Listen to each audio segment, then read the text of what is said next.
शुरू करें। कल लास्ट टाइम भी क्या क्या पढ़ाया था? ताप का जो है प्रतिरोध पर ताप का प्रभाव क्या पढ़ा रहे हम? प्रतिरोध या प्रतिरोधकता पर ताप का प्रभाव, यही आर्टिकल चल रही है।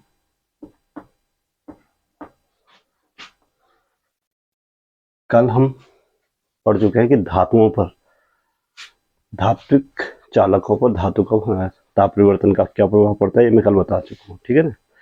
आज है मिश्र धातुओं की प्रतिरोधकता। जो सेकेंड आर्टिकल है इसका,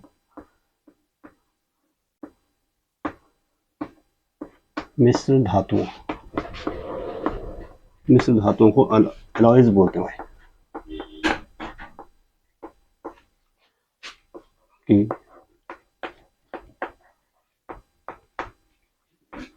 नहीं, कल बता दिया था शायद, मिश्र धातुओं की प्रतिरोधकता कल बता दिया था है? एलॉयज कल बता चुका था। आज है नेक्स्ट अर्धचालकों।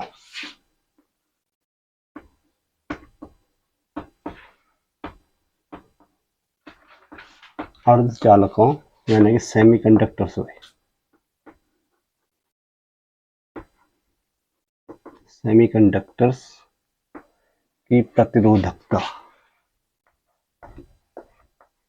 पर ताप का प्रभाव।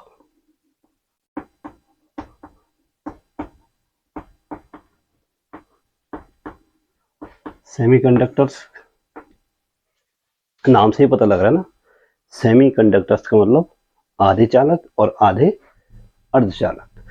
तो सबसे पहले तो आपको अर्धचालक क्या होते हैं ये आपने पढ़ा हुआ है। अर्धचालक यानी कि इनको बोलते हैं सेमीकंडक्टर्स।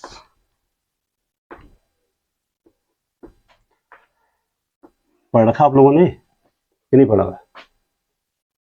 देखो, प्रकृति में कुछ ऐसे तत्व होते हैं जिनकी जो चालकता होती है भाई, वो चालकों से, अर्धचालकों की जो चालकता है यानी कंडक्टिविटी है, ये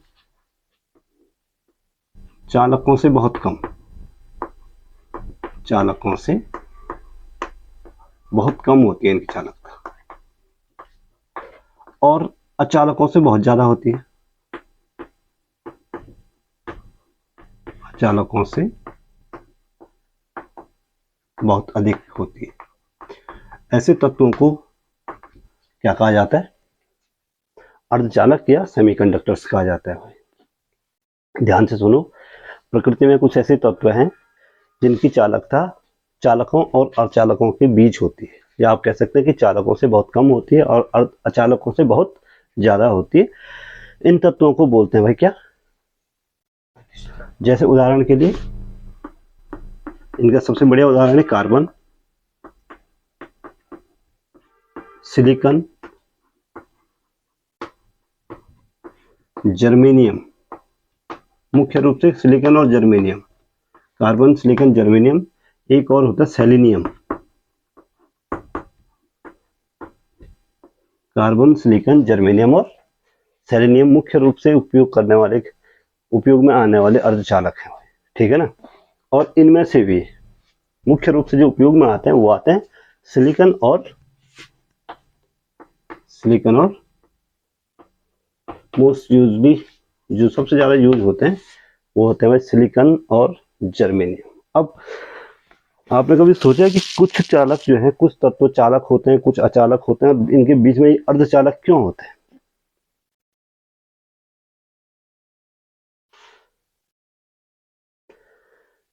अर्धचालक थ्योरी अभी पढ़ी नहीं ना आपने। अब नेक्स्ट अब आएगा पूरा चैप्टर तुम्हारे पास अर्धचालक का, लेकिन फिर भी मैं बता दे रहा हूँ यहाँ पे। ये होता क्या है कि आपने मेंडलीव की आवर्त सारणी पढ़ी, मेंडलीव की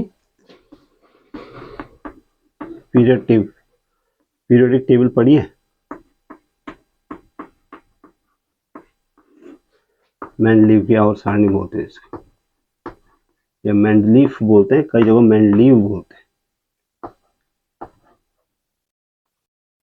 मेंडलीव की आवर्त सारणी में क्या होता है कि तत्वों को जो है उनके परमाणु क्रमांकों के बढ़ते हुए क्रम में एडजस्ट किया जाता है, ठीक है ना। और उन तत्वों को उनकी संयोजकताओं के आधार पर क्या किया जाता है, एडजस्ट करते हैं। यानी कि अगर आप देखो तो इसमें 9 ग्रुप हैं। मैं शॉर्ट में बता रहा हूँ, मेरे को मेंडलीव की आवर्त सारणी केमिस्ट्री का पार्ट है, लेकिन फिर भी आप लोग समझो कि मैं इसको क्यों बताना चाह रहा हूँ। देखो इसमें 7 ग्रुप हैं भाई, और एक 8वां ग्रुप है अक्रिय ग्रुप जिसको बोलते हैं, और हर ग्रुप के 2 पार्ट हैं, ए और बी। मैं उनमें नहीं जा रहा हूँ, मैं सिर्फ 7 ग्रुप में जा रहा हूँ। First, second, third, fourth, fifth, sixth, seventh और लास्ट वाला 8th या अक्रिय ग्रुप, ठीक है ना। अब मेरे को सिर्फ इस 4th ग्रुप से मतलब है इस समय, इसलिए मैं इसको हाईलाइट कर रहा हूँ। देखो पहले ग्रुप में क्या होता है, फ्लोरीन, क्लोरीन, ब्रोमीन, आयोडीन, ठीक है ना। दूसरे ग्रुप में क्या होता है, दूसरे ग्रुप में कौन से तत्व है, पहले ग्रुप में हाइड्रोजन भी होगा यहाँ ऊपर से, ठीक है। ये धातुएं हैं भाई सारी। पहले ग्रुप में क्या है, पहले यहाँ सारी धातुएं हैं। यहाँ थर्ड ग्रुप में ये एल्यूमिनियम फैमिली है, ये क्या है, ठीक है। 5वें ग्रुप में ये नाइट्रोजन फैमिली है, नाइट्रोजन। 6ठे ग्रुप में आपका ऑक्सीजन फैमिली होगा। 7वें ग्रुप में आपका फ्लोरीन, क्लोरीन, ब्रोमीन, नहीं ये तो 7वें ग्रुप में है, ये तो फ्लोरीन, क्लोरीन ये वाले 7वें ग्रुप में है, ठीक है। ये पहले ग्रुप में होगा लिथियम, सोडियम, पोटेशियम एक्सेट्रा, ठीक है। 8वें ग्रुप में आपके पास हीलियम, नियोन, ऑर्गन, क्रिप्टन, जीनन, ये अक्रिय तत्व है।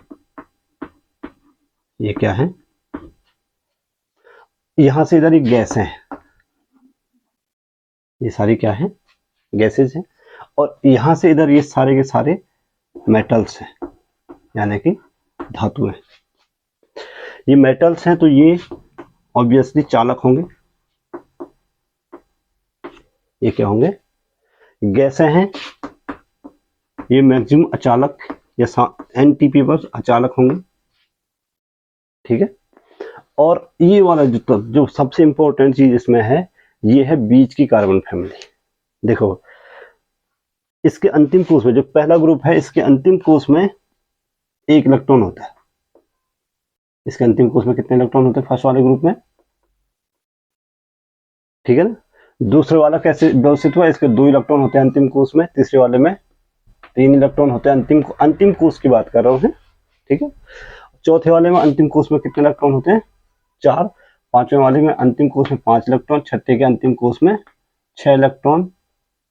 7वें जो ग्रुप में जो तत्व हैं उनके अंतिम कोष में 7 इलेक्ट्रॉन होते हैं। और जो 8वें ग्रुप है उसके अंतिम कोष में हीलियम को छोड़ के, हीलियम में सिर्फ 2 इलेक्ट्रॉन होते हैं, तो यहाँ 8 इलेक्ट्रॉन होते हैं अंतिम कोष, हीलियम को छोड़ के।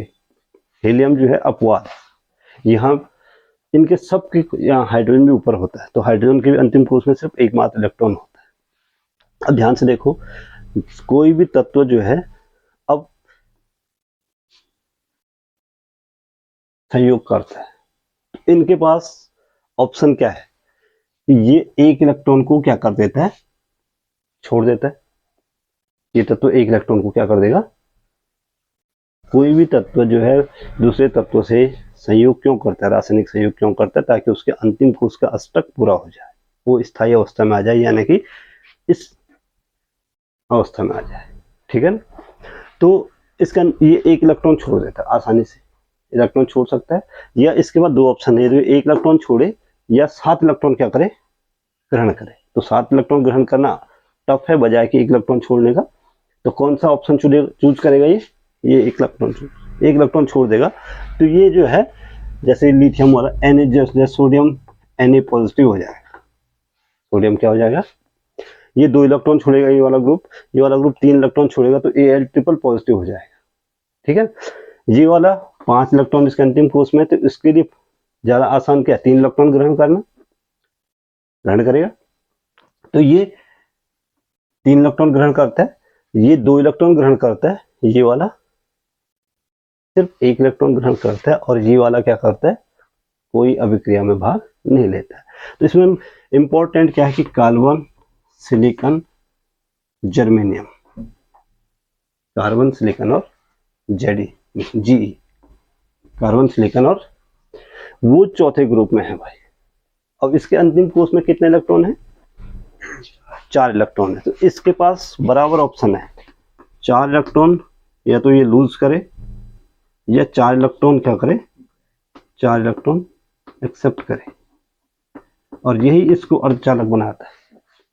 यही गुण इसको क्या बनाता है कि अर्धचालक इसीलिए है क्योंकि इसके पास समान प्रोबेबिलिटी है इलेक्ट्रॉन छोड़ने की भी और इलेक्ट्रॉन को ग्रहण करने की भी। ठीक है ना, और इसीलिए जो 4th ग्रुप सबसे इंपॉर्टेंट है, और यही तत्व क्या है, अर्धचालक हैं। इनकी जो चालकता है वो जो है क्या है भाई, इनकी जो चालकता है वो इनसे तो बहुत ज्यादा है, लेकिन इनसे क्या है, बहुत कम। वैसे भी जब हम किसी भी सारणी में, किसी भी आवर्त में राइट से लेफ्ट की ओर चलते हैं, लेफ्ट से राइट की ओर, तो धात्विक लक्षण घटता है भाई। धात्विक लक्षण क्या होता है, लेफ्ट से राइट जाने पर धात्विक लक्षण क्या होता है, घटता है, अधात्विक लक्षण बढ़ता है, इनकी चालकता घटती है। धात्विक लक्षण घटने पर चालकता भी क्या होती है, घटती है।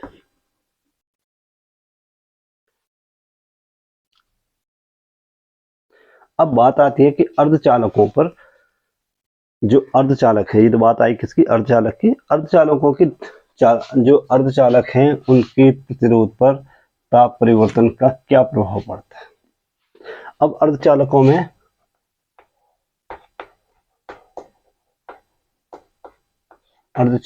विद्युत का जो प्रभाव होता है, वैद्युत प्रभाव, ये सामान्य ताप पर जो है क्या होते हैं भाई, ध्यान रखना कि सामान्य ताप पर ये अचालक होते हैं। अर्धचालक क्या होते हैं, सामान्य ताप पर अचालक होते हैं, और ताप बढ़ने पर वो चालक की भांति क्या करते हैं, व्यवहार करने लगते हैं। ठीक है, अब क्या होता है, अर्धचालकों में वैद्युत प्रवाह जो है वो कैसे होता है। इसके लिए 2 उत्तरदायी तत्व हैं, एक तो है मुक्त इलेक्ट्रॉन और दूसरा है धनात्मक कोटर। धनात्मक, अब ये कोटर थ्योरी और मुक्त इलेक्ट्रॉन थ्योरी ये बाद में आपको पढ़ा लेंगे जब इसका पूरा चैप्टर आएगा। ठीक है, तो एक तो मुक्त इलेक्ट्रॉन और एक धनात्मक होल या कोटर बोलते हैं इसको। तो धनात्मक कोटर और मुक्त इलेक्ट्रॉन, मुख्य रूप से मुक्त इलेक्ट्रॉन इसमें, अब इसमें एन टाइप और पी टाइप, देखो ये पी टाइप में जो है कोटर होता है, ये पी टाइप होता है, और ये क्या होता है, एन टाइप में मुक्त इलेक्ट्रॉन। ये 2 प्रकार के अर्धचालक होते हैं, एक एन टाइप और एक पी टाइप। अब मुख्य रूप से हम इस समय कंसंट्रेट करेंगे कि इसमें जो मुख्य जो इलेक्ट्रॉन है भाई, मुक्त इलेक्ट्रॉन है, वो क्या होता है। मुक्त इलेक्ट्रॉन क्या है, आवेश वाहन के लिए उत्तरदायी फैक्टर है। ठीक है ना, अब होता क्या है कि अर्धचालकों का अब ताप परिवर्तन का विरोध, ताप परिवर्तन का प्रतिरोध पर प्रभाव, प्रतिरोध पर क्या प्रभाव पड़ेगा। होता क्या है कि आप जानते हैं कि किसी भी तत्व का जो R बराबर ml बटे Ne² A और टॉ होता है, ml बटे Ne² A टॉ। जब हम ताप बढ़ाते हैं भाई, ये देखो m इज कांस्टेंट, ठीक है ना, L दिए गए तत्व के लिए कांस्टेंट है, E is universal constant, A भी जो है दिए गए चालक के टुकड़े के लिए क्या है, कांस्टेंट है। सिर्फ N और टॉ यहाँ पे चेंज हो सकते हैं। देखो धातुओं में N भी कांस्टेंट होता है, ध्यान रहे, यहाँ पे N और टॉ उत्तरदायी फैक्टर है इस R के लिए। यहाँ पे R is proportional to 1/n tau, क्योंकि n बढ़ता है, जब हम ताप बढ़ाते हैं तो n का मान बढ़ता है भाई, ठीक है ना। तो ताप बढ़ाने पर n का मान बढ़ता है, ताप बढ़ाने पर n का मान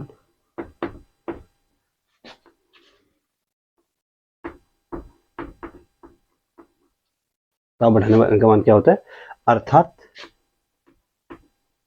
ताप बढ़ाएंगे तो n का मान बढ़ेगा, तो प्रतिरोध R का मान क्या होता है,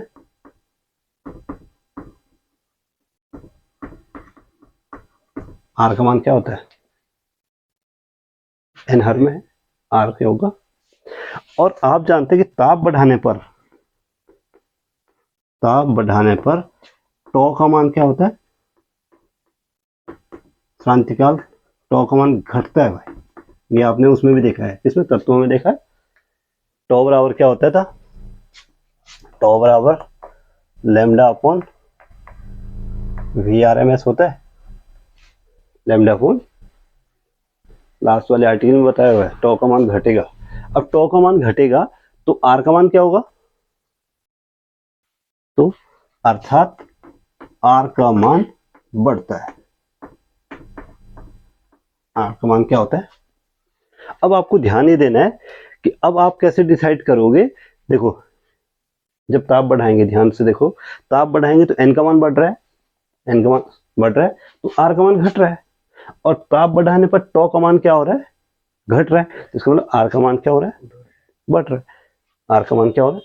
अब देखो एक तत्व इसमें से एक फैक्टर R के मान को, प्रतिरोध को बढ़ा रहा है, दूसरा फैक्टर प्रतिरोध को क्या कर रहा है, कम कर रहा है। लेकिन होता क्या है कि अब ओवरऑल इफेक्ट क्या होगा, ओवरऑल इफेक्ट ये होगा कि R का मान इस बात पे निर्भर करेगा कि n का मान बढ़ाने पर R का मान ज्यादा घटता है, या ताप बढ़ाने पर टॉ का मान घटने पर R का मान ज्यादा बढ़ता है। इन दोनों का जो क्या होगा, परिणामी होगा, वो डिसाइड करेगा कि क्या होगा, ताप बढ़ाने पर अर्धचालक का प्रतिरोध बढ़ेगा या घटेगा। तो क्या होता है, क्या है भाई कि ताप बढ़ाने पर जो n का मान बढ़ता है, यानी कि R का मान जो घटता है वो काफी ज्यादा होता है, n का मान काफी तेजी से बढ़ता है, और टॉ के प्रभाव की तुलना में n का जो प्रभाव है वो काफी प्रभावशाली होता है, उससे ज्यादा होता है। तो ओवरऑल इफेक्ट ये होता है कि ताप बढ़ाने पर प्रतिरोध का मान क्या हो जाता है, घट जाता है। इन दोनों का ओवरऑल प्रभाव क्या होगा,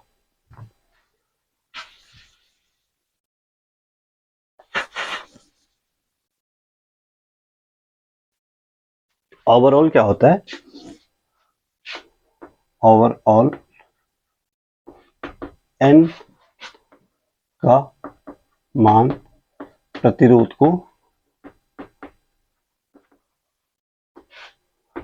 ज्यादा घटाता है, ज्यादा घटाता है, किसकी तुलना में, किसकी तुलना में, टॉ के मान, टॉ के द्वारा वृद्धि की तुलना, वृद्धि की।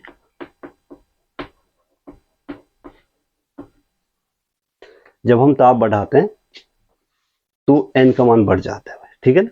ताप बढ़ाने पर n का मान बढ़ेगा तो R का मान घटेगा, और ताप बढ़ाने पर टॉ का मान भी बढ़ता है, टॉ का मान टॉ का मान घटता है, टॉ का मान घटने पर R का मान क्या होगा, बढ़ेगा। ओवरऑल इफेक्ट ये होगा, n का मान जो प्रतिरोध में कमी करेगा, टॉ का मान जो प्रतिरोध में वृद्धि करेगा उसकी तुलना में ज्यादा होता है। तो फाइनल प्रभाव क्या होता है कि n का मान क्या होता है, ज्यादा प्रभावशाली होगा। तो फाइनल प्रभाव ये होता है कि ताप बढ़ाने पर अर्धचालकों का प्रतिरोध घट जाता है, अर्धचालकों का प्रतिरोध और या प्रतिरोधकता भी घट जाएगी, क्योंकि आर और रो एक दूसरे के अनुक्रमानुपाती होते हैं। प्रतिरोध या प्रतिरोधकता घट जाती है,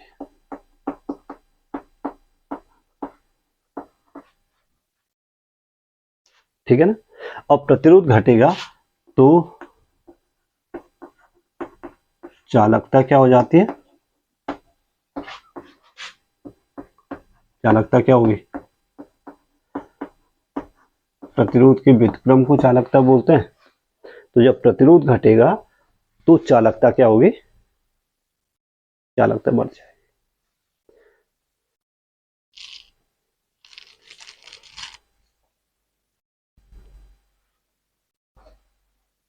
ठीक है, तो ये है अर्धचालकों का प्रतिरोध, अर्धचालकों के प्रतिरोध का पर ताप परिवर्तन का प्रभाव। धातुओं का जो ये धातुओं के ताप परिवर्तन के प्रभाव का ठीक उल्टा है भाई। ठीक है ना, ताप बढ़ाने पर धातुओं का प्रतिरोध क्या हो रहा था?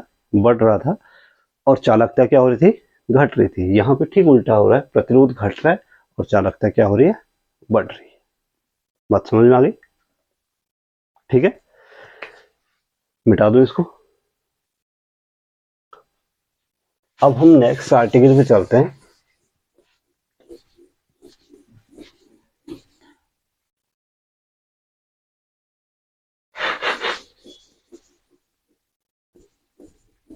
और जो नेक्स्ट आर्टिकल इसी से रिलेटेड होगी भाई, एक और आर्टिकल होगी।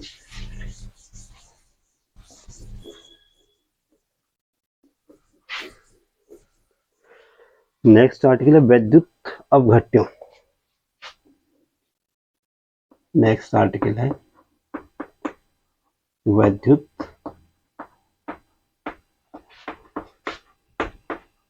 अपघट्यों की प्रतिरोधकता। प्रतिरोध या इलेक्ट्रोलाइट्स, वैद्युत अपघट्य क्या होते हैं?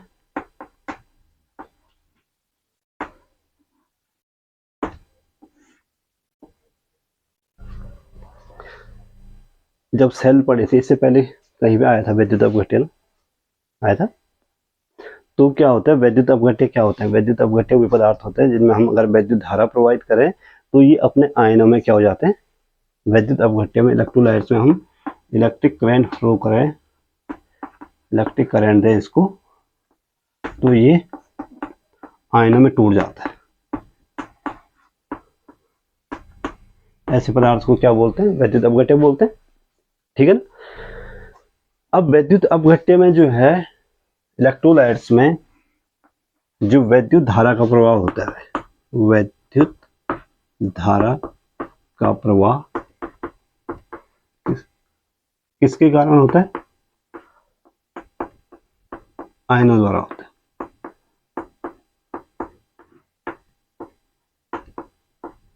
ये आयन धन भी हो सकते हैं और ऋण भी हो सकते हैं। वैद्युत धारा, वैद्युत अपघट्य के भीतर जब हम सेल बनाते थे, लास्ट वाले आर्टिकल में पढ़ा हुआ है, एक जगह कहीं ना कहीं आए थे। ठीक है ना, कि किसी सेल में जब हम वैद्युत धारा प्रवाहित करते हैं तो सेल के भीतर एक गाढ़ा पदार्थ होता है। ठीक है, अगर आप कभी किसी सेल को तोड़ के देखो, उसके भीतर एक गाढ़ा चिपचिपा पदार्थ होता है। ठीक है ना, उसको वैद्युत अपघट्य बोलते हैं। वो एक केमिकल होता है जिसमें हम वैद्युत धारा प्रवाहित करते हैं तो वो अपने आयनों में क्या हो जाता है? टूट जाता है। वैद्युत धारा, जो वैद्युत सेल के भीतर जो वैद्युत धारा बहती है, उन्हीं आयनों के द्वारा बहती है। धनायन कैथोड की ओर जाते हैं और ऋणायन किधर को जाते हैं? एनोड की ओर जाते हैं। ठीक है, और वही वैद्युत धारा के लिए, तो यहाँ पे जो आयन्स हैं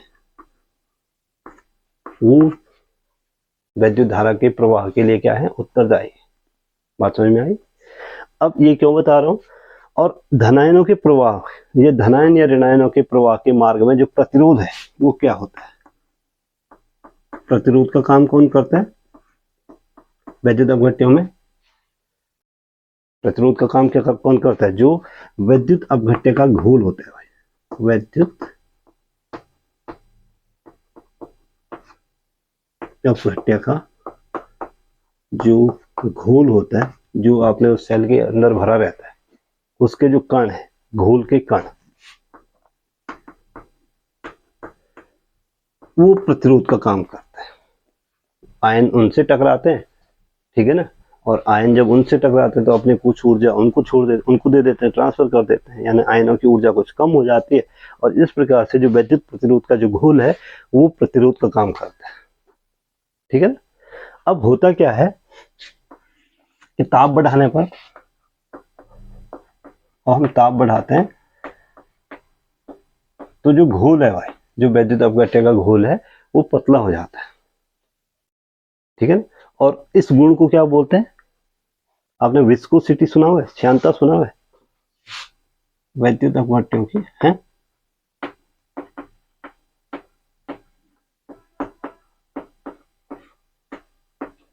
श्यानता कम हो जाती है, श्यानता यानी कि विस्कोसिटी।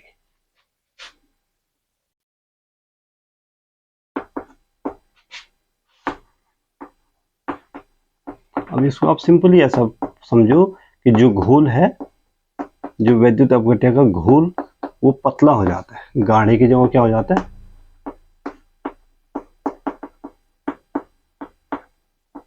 विस्कोसिटी कम होने का मतलब है कि घोल क्या हो जाता है, पतला हो जाता है। अब घोल पतला हो गया, ताप बढ़ाने पर घोल क्या हो गया, पतला हो गया, उसकी विस्कोसिटी कम हो गया, यानी उसकी श्यानता कम हो गई, उसका गाढ़ापन कम हो गया, ठीक है ना।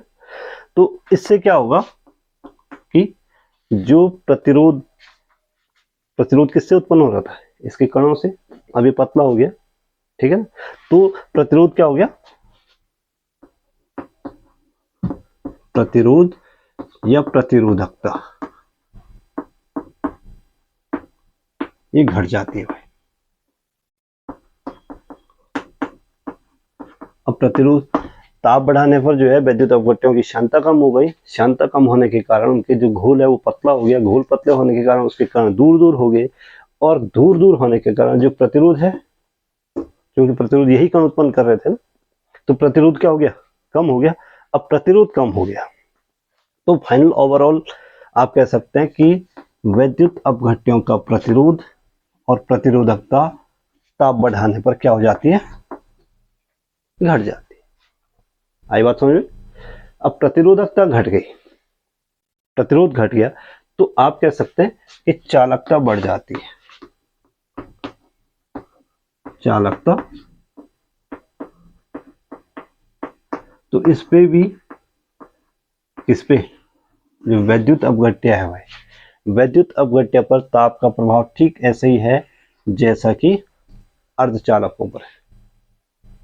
अर्धचालकों पर भी प्रभाव होता है, ताप बढ़ाने पर प्रतिरोध घट जाता था, प्रतिरोधकता घट जाती थी, और सिर्फ क्या बढ़ जाता था, चालकता बढ़ जाती।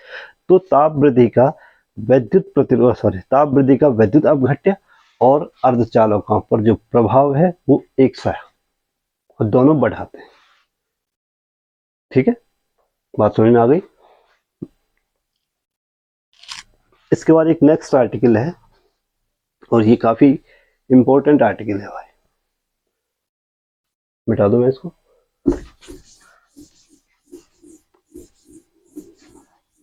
इंपॉर्टेंट भी है और इंटरेस्टिंग भी है, इंपॉर्टेंट होने के साथ साथ ये क्या है, इंटरेस्टिंग आर्टिकल है, और ये है सुपर कंडक्टिविटी।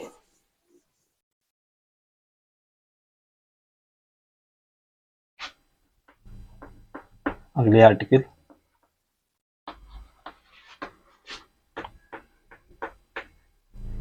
सुपर कंडक्टिविटी, इसको बोलते हैं अति चालकता।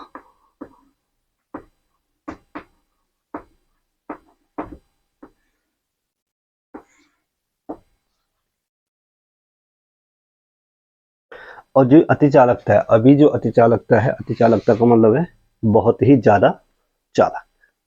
अति का मतलब क्या होता है, बहुत ज्यादा, ठीक है ना। तो कुछ पदार्थ हैं भाई, प्रकृति में कुछ पदार्थ हैं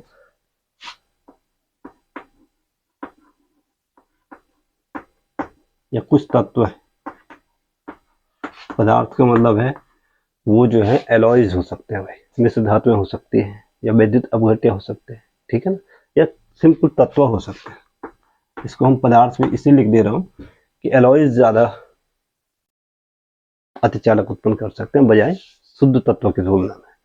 प्रकृति में कुछ ऐसे पदार्थ या तत्व हैं जिनमें ताप वृद्धि, ताप, या जिनमें वैद्युत प्रवाह, वैद्युत धारा और प्रतिरोध के बीच एक असामान्य संबंध पाया जाता है भाई, इसके बीच जिसमें विद्युत धारा और प्रतिरोधकता के बीच, या आप कह सकते हैं जिनमें ताप तथा प्रतिरोधकता के बीच या प्रतिरोध के बीच, प्रतिरोधकता बोलो प्रतिरोध बोलो एक ही बात है, प्रतिरोध के बीच असामान्य संबंध पाया जाता है।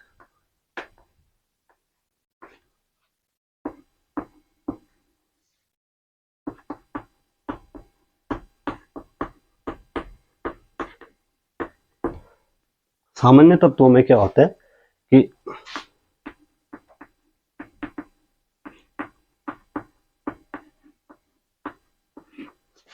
अगर हम ताप घटाते हैं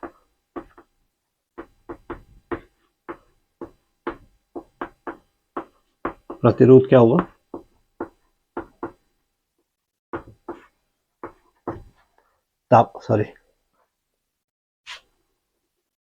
ताप बढ़ाने पर जब प्रतिरोध बढ़ता है तो ताप घटाने पर प्रतिरोध क्या होगा, घटेगा सामान्य तत्वों में। लेकिन कुछ तत्व ऐसे होते हैं भाई कि उनका जो ताप अगर जब हम घटाते हैं और ग्रेजुअली हम घटाते हैं तो एक स्थिति तक तो ठीक है, लेकिन एक स्थिति के बाद अचानक से उनका प्रतिरोध घटकर शून्य हो जाता है। सामान्य तत्वों में नहीं पाया जाता है, ये ध्यान रहे। जैसे सामान्य तत्व है आपके पास, जैसे Au है, Ag है, सोना है, चांदी है या कॉपर है, इनमें ये गुण पाया जाता है कि जब आप ताप घटाते हैं प्रतिरोध घटते हैं। और हमेशा आप ये भी जानते हैं कि V/I बराबर क्या होता है, ये हमेशा कांस्टेंट होता है। V/I बराबर क्या होता है, लेकिन कुछ तत्व है जैसे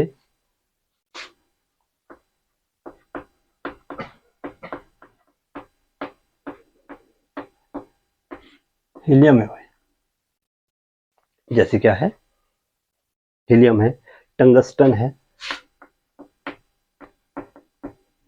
कैडमियम है इत्यादि। इन तत्वों में क्या होता है कि ताप घटाने पर प्रतिरोध तेजी से घटता है बाकी तत्वों की तुलना में।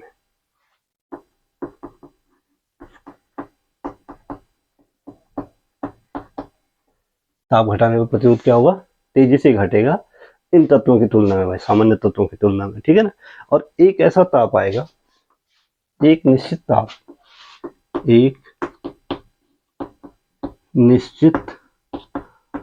ताप पर प्रतिरोध घटकर शून्य हो जाता है।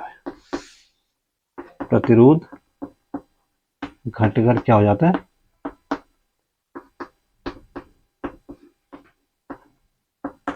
यही इंपॉर्टेंट। एक निश्चित ताप पर अगर आप ताप को ग्रेजुअली घटाते रहे, कम करते रहे, तो एक ऐसा ताप आता है जिस पर कि प्रतिरोध घटकर क्या हो जाता है, शून्य हो जाता है। इस ताप को बोलते हैं संक्रमण ताप।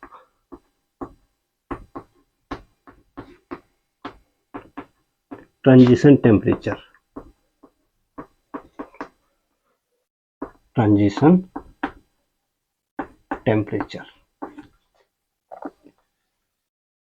अब प्रतिरोध घटकर शून्य हो गया। अब ध्यान से देखो, प्रतिरोध घटकर क्या हो गया, शून्य हो गया। आप जानते हैं कि I बराबर क्या होता है भाई, ओम का नियम बोलता है I बराबर V/R। ओम का नियम क्या है,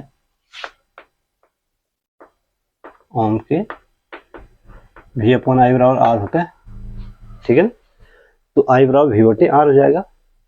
if R is 0 then I बराबर क्या हो जाएगा, I बराबर क्या हो जाएगा, इनफाइनाइट, अनंत धारा प्राप्त कर सकते हैं। देखो आप छोटे से वोल्टेज लगा के आप अनंत धारा को क्या कर सकते हैं, प्राप्त कर सकते हैं। अब प्रतिरोध शून्य हो गया। इन पदार्थों को बोलते हैं, इस अवस्था पदार्थों की इस अवस्था को, जबकि उसका प्रतिरोध क्या हो जाता है, पदार्थों की इस अवस्था, कौन सी अवस्था, जबकि प्रतिरोध घटकर R बराबर क्या हो गया, 0 हो गया, को अति चालकता कहते हैं। सुपर कंडक्टिविटी पदार्थ की वह अवस्था जिसमें कि उसका प्रतिरोध घटकर क्या हो जाता है, शून्य हो जाता है। इसको बोलते हैं क्या भाई, अति चालकता, यानी कि सुपर कंडक्टर। अब पदार्थ सुपर कंडक्टर बन गया भाई, ठीक है ना। अब उसका प्रतिरोध शून्य है। आप सपोज के लिए आपने किसी तत्व को,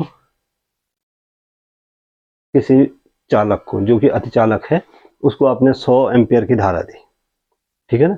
तो कई दिनों तक, कई महीनों तक उसमें बहता रहेगा, क्योंकि प्रतिरोध क्या है, शून्य है।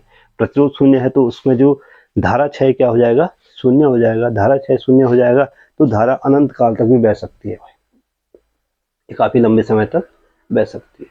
और सोचिए ये जो है, ये फ्यूचर का, जो आने वाले समय का टेक्नोलॉजी है, फ्यूचर टेक्नोलॉजी। अभी ये जो टेक्नोलॉजी है ये प्रैक्टिकल लैब में है।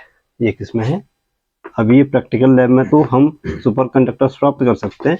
जैसे हीलियम जो है, अगर हम हीलियम को 4.2 केल्विन पे रखें, और 4.2 केल्विन का मतलब होता है 273 में से 4 घटा दो, यानी कि 268.8, ये होता है 273, इतना ही होता है, माइनस इतना डिग्री सेंटीग्रेड पर। हीलियम जो है माइनस 268.8 डिग्री सेंटीग्रेड पर अति चालक है। ये क्या है, अब देखो माइनस 268 डिग्री सेंटीग्रेड का ताप प्राप्त करना इतना आसान नहीं है। प्रैक्टिकल लैब से बाहर ये प्राप्त नहीं किया जा सकता है, और इसलिए ये जो टेक्नोलॉजी है अभी प्रैक्टिकल लैब के अंदर है, ठीक है ना। जिस दिन जो है हम सुपर कंडक्टिविटी को रूम टेम्परेचर पे ले आएंगे, अगर हम हम कोई ऐसा एलॉय या कोई ऐसा पदार्थ ढूंढने, कोई ऐसा एलॉय हो सकता है, तब तो मुश्किल है, या कोई ऐसा वैद्युत अपघट्य हो सकता है, इलेक्ट्रोलाइट हो सकता है, जिसको हम रूम टेम्परेचर यानी कि 14 से 15 डिग्री सेंटीग्रेड पर अगर हम ले आए, इसको हम क्या प्राप्त कर लें, सुपर कंडक्टर प्राप्त कर लें। तो यहाँ पर ऊर्जा जरूरतें समाप्त हो जाएंगी आदमी की, लगभग ऊर्जा जरूरतें पूरी हो जाएंगी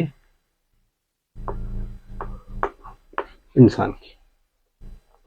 ध्यान दो, आपके पास एक छोटा सेल होगा, इमेजिन करो, और आप उससे जो है कितनी भी धारा ले रहे हैं, ठीक है ना। आपको 100 एम्पियर की धारा चाहिए, आपने 100 एम्पियर, और वो अनंत काल तक चलता जा रहा है। तो जो ऊर्जा जरूरतें क्या हो जाएंगी, पूरी हो जाएंगी, नहीं हो जाएंगी। और ऊर्जा जरूरतें पूरी हो जाएंगी तो यहाँ पे जो बड़े बड़े डैम है, ये जो परमाणु बिजली घर है, परमाणु बिजली घर है, उन पर ताले लग जाएंगे,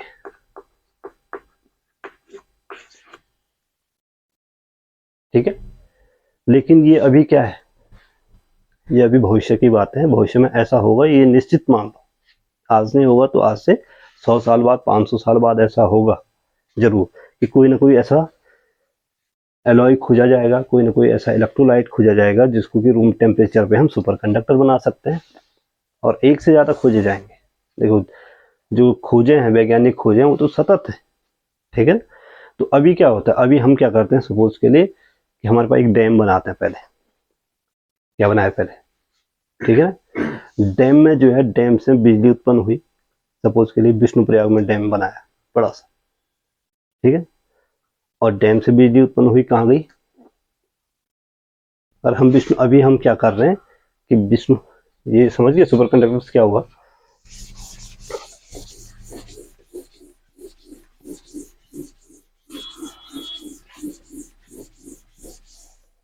अभी हम क्या कर रहे हैं कि हमने सपोज के लिए टिहरी में डैम बनाया, या विष्णुप्रयाग में बनाया, हमारे पास इधर नजदीक ही है, और भी कई सारे बन रहे हैं, ठीक है ना। यहाँ से जो है बिजली गई जाती है सीधे मेरठ पावर हाउस में। पावर हाउस कहाँ है, तो ये ट्रांसमिशन लाइन, ये जो अब किससे जाएगी, ट्रांसमिशन लाइन में जाएगी, हाई वोल्टेज नहीं, हाई वोल्टेज तार नहीं जाते हुए देख रहे तुम लोग, जो ये बड़े बड़े जो पोल लगे हुए जंगलों में, जंगल काट के बीच बीच में बड़े बड़े टावर्स खड़े किए हुए, उन तारों के नीचे खड़े होकर देखो आप, कभी आपको महसूस होगा, कंपन महसूस होगी, तारों की आवाज होती है बाकायदा। तो जो ट्रांसमिशन लाइन है, हाई वोल्टेज लाइन है, इनमें जो है इलेक्ट्रिक लॉस होता है भाई, इलेक्ट्रिक करंट लॉस होता है, और वो बहुत ज़्यादा होता है। इलेक्ट्रिक करंट लॉस क्यों होता है? क्योंकि प्रतिरोध के कारण आपको बताया गया है कि जितना लंबा तार होगा उतना उसका प्रतिरोध होगा, उतना उसको क्या होगा, होगा नहीं होगा। तो पहले लाइन गई यहाँ से मेरठ, उतने लाइन, फिर मेरठ से वापस यहीं आई, हमने बिजली उत्पन्न की विष्णुप्रयाग में, वो पहले मेरठ जाई और फिर वापस घूम के हमारे इधर आएगी। यहाँ से तुम्हारे सब मुख्य जो इलेक्ट्रिक स्टेशन हुए उनमें आई, फिर सब स्टेशन पे आई, सब स्टेशन के बाद पहले मुख्य स्टेशन पे गई, फिर उसके बाद सब स्टेशन पे आई, और फिर उसके बाद आपके घर में आई, ठीक है ना। तो जो मेगावाट्स में इनका जो ये जो बिजली जाती है ये मेगावाट्स में जाती है, ठीक है ना। और आपको कितनी मिलती है? आपके घरों में जो बिजली आती है 220 वोल्ट की आती है,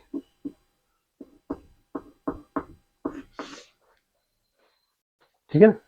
तो यहां से वापस ये पूरी, इस पूरी प्रक्रिया में जो पावर लॉस होता है, ठीक है ना, वो मिलियंस यूनिट्स में होता है पावर लॉस। और इसी पावर लॉस को कौन बचाएगा? इस पावर लॉस से बचाएगा सुपर कंडक्टर्स। सुपर कंडक्टर में आपको क्या करना है, एक छोटा सा सुपर कंडक्टर है, ठीक है, आपने क्या करना है कि उससे उतना वोल्टेज लगाना है, उसके सिरों के बीच उतना वोल्टेज लगाना है जितनी आपको धारा चाहिए। और एक बार आपको धारा में आप मिलनी शुरू हो गई, आपने इस सेल हटा दिया, सेल को क्या कर दिया, और वो लंबे टाइम तक आपको धारा देगा, हो सकता है दिनों तक, महीनों तक, सालों तक आपको क्या देता रहेगा, नियत धारा देता रहेगा। तो यहाँ पे ऊर्जा जरूरतें क्या होंगी, इसलिए कह रहा था कि इंपॉर्टेंट चीज है सुपर कंडक्टिविटी, ठीक है। लेकिन अभी तक समस्या ये है कि सुपर कंडक्टिव प्रैक्टिकल लैब्स में है, लेकिन प्रैक्टिकल लैब से बाहर नहीं है, ठीक। इसी का दूसरा उदाहरण, जैसे टंगस्टन जो है, टंगस्टन जो है 0.01 केल्विन पर सुपर कंडक्टर हो जाता है। टंगस्टन कितने पे? 0.0 केल्विन। कैडमियम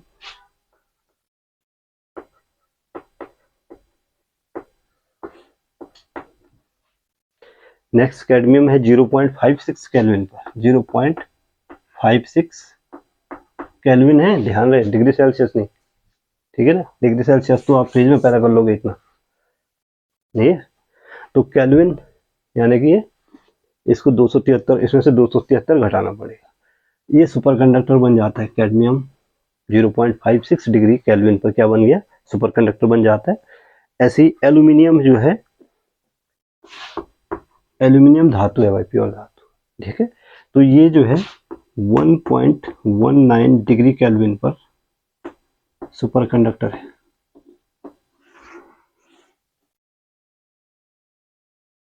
ठीक। तो अभी जो हमारे पास सुपर कंडक्टर, कहने का मतलब जो हमारे पास सुपर कंडक्टर्स हैं वो बहुत ही कम टेम्परेचर पे सुपर कंडक्टर हैं भाई, ठीक है। 273 से नीचे, 268, 273, ये ज़्यादा से ज़्यादा जो मैक्सिमम अभी तक पाया गया है वो जो है हीलियम ही है, शायद हीलियम 4 केल्विन पे होता है, ठीक है ना, बाकी उससे नीचे का ही। तो ये जो ये तापमान है बहुत ही कम है भाई, और इस तापमान के कारण ये जो अभी प्रैक्टिकल नहीं है, ये अभी क्या है, क्योंकि इस तापमान को पैदा करने के लिए जितनी एनर्जी लगेगी उतनी एनर्जी उत्पन्न ही नहीं होगी, तो घाटे का सौदा है फिलहाल, ठीक है ना। तो होप सो आगे जाकर इसमें क्या होगा, सुधार होगा, सुपर कंडक्टर्स बनेंगे, रूम टेम्परेचर पे आएंगे या नॉर्मल टेम्परेचर पे आएंगे, या उससे कुछ 0 डिग्री के आसपास आ जाए तो वही बहुत है, 0 डिग्री सेल्सियस पे आ जाए तो भी ये माइनस कुछ डिग्री हो जाए, -20, -25, 30, जिसको हम आसानी से पैदा कर सकें, तो वहाँ पर आप सुपर कंडक्टर्स बना सकते हो। ठीक है। और इनका जो फ़ायदा होगा भाई, इनका जो फ़ायदा होगा बहुत ज़्यादा होगा। एक तो इतने बड़े बड़े जो विनाशकारी डैम्स हैं वो नहीं बनाने पड़ेंगे। अगर एक डैम टूट गया, सैकड़ों लोग मर जाते हैं, कहीं जाने जा रहे नहीं जा रहे। जैसे टीरी जैसा डैम है, अगर वो टूट गया तो रुड़की तक पानी में डूब जाएगा। कितना दूर है रुड़की? यहाँ तक कि मेरठ तक पानी जाने की संभावना है। देहरादून जैसे शहर हैं या फिर ऋषिकेश जैसा शहर, उसका नामो निशान नहीं रहेगा धरती पे। तो इसलिए इन डैमों से बचने के लिए भी ये सुपर कंडक्टिविटी जितनी जल्दी आए उतना ज़्यादा अच्छा है। ठीक है ना।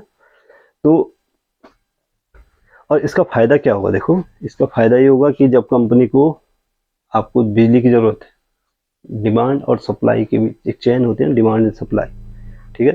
तो जितनी सप्लाई होगी उतना ही डिमांड होनी चाहिए। अब हमारे पास सप्लाई तो बहुत ज़्यादा है, लेकिन डिमांड, अगर हमारे पास सपोज के लिए 5 मेगावाट बिजली है और डिमांड जो है सिर्फ 2 मेगावाट की है, तो बाकी 3 मेगावाट हम कहाँ रखेंगे? इसको स्टोर करने के लिए हमारे पास कोई साधन नहीं है। अभी तक जो बैटरी हमने बनाई है, इंसान ने जो बैटरियाँ बनाई है, उनकी स्टोरेज क्षमता बहुत कम है और उसकी जो कॉस्ट है वो काफ़ी ज़्यादा है, तो फिजिबल नहीं है। तो चूंकि हम इलेक्ट्रिसिटी को हम क्या नहीं कर सकते, स्टोर नहीं कर सकते, इसलिए जो है क्या होता है कि हमें रेगुलर इलेक्ट्रिसिटी बनानी पड़ती है। अब हमने 5 मेगावाट उत्पन्न किया, सप्लाई सिर्फ 2 मेगावाट की थी, बाकी 3 मेगावाट खत्म होगा। ठीक है ना।